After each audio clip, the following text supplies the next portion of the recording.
वर्ण दो प्रकार के होते हैं, स्वर तथा व्यंजन। स्वर को अच भी कहते हैं। जो वर्ण किसी अन्य वर्ण की सहायता के बिना बोले जाते हैं उन्हें स्वर कहते हैं।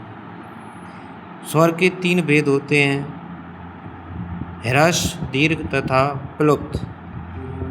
ह्रस्व स्वर, जिस स्वर के उच्चारण में एक मात्रा का समय लगे उसको क्या कहते हैं? ह्रस्व स्वर कहते हैं। ये संख्या में 5 हैं, आ, ई, उ, ऋषि तथा रिली। इन्हें मूल स्वर भी कहते हैं। नंबर दूसरा है दीर्घ स्वर। जिस स्वर के उच्चारण में दो मात्राओं का समय लगे उसे दीर्घ स्वर कहते हैं। इनकी संख्या 8 है। बड़ा आ, बड़ी ई, बड़ा उ, ऋषि, ए, आई, उ तथा औ। इनमें से रिली ध्वनि का दीर्घ रूप रिली केवल वेदों में प्राप्त होता है। अंतिम 4 वर्णों को संयुक्त वर्ण स्वर भी कहते हैं, क्योंकि ए, आई, ओ तथा औ दो स्वरों के मेल से बने हैं। उदाहरण देखिए, छोटा आ प्लस ई बराबर ए, छोटा आ प्लस ए बराबर ऐ, छोटा आ प्लस उ बराबर ओ, छोटा आ प्लस ओ बराबर औ। अब तीसरा नंबर है प्लुप्त स्वर। जिस स्वर के उच्चारण में 3 या उससे अधिक मात्राओं का समय लगता है उसे प्लुप्त स्वर कहते हैं।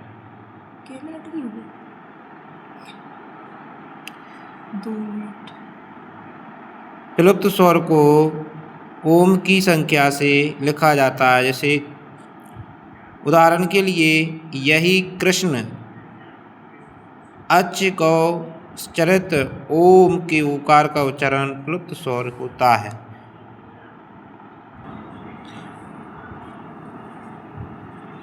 आगे है अनुनासिक। जिस स्वर के उच्चारण में मुख के साथ नासिका की भी सहायता ली जाती है उसे अनुनासिक स्वर कहते हैं। जैसे आ, ए इत्यादि समस्त स्वर वर्ण हैं। निर्नुनासिक का अर्थ होता है जो स्वर केवल मुख से उच्चारित होता है वह निर्नुनासिक है। व्यंजन। अभी तक आपने स्वरों का अध्ययन किया, अब अपन आगे चलते हैं व्यंजन पर। व्यंजन की दूसरी भाषा में हल। जिन वर्णों का उच्चारण स्वर वर्णों की सहायता के बिना नहीं किया जा सकता उन्हें व्यंजन कहते हैं। स्वर रहित व्यंजन को लिखने के लिए वर्ण के नीचे हल का चिन्ह लगाते हैं।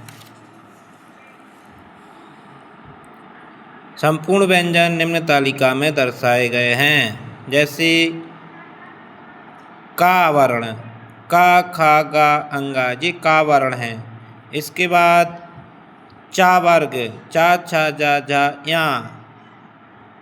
टा वर्ग है, टा, ठा, डा, डा, णा। ता वर्ग है, ता, था, दा, धा, ना। पा वर्ग में पा, फा, बा, वा, मा। व्याकरण संप्रदाय में 5 वर्णों को कु, चु, टू, तू, पू नाम से जाना जाता है। या, रा, ला, वा अंतस्थ व्यंजन है। सा, सा, सा को ऊष्म व्यंजन कहते हैं।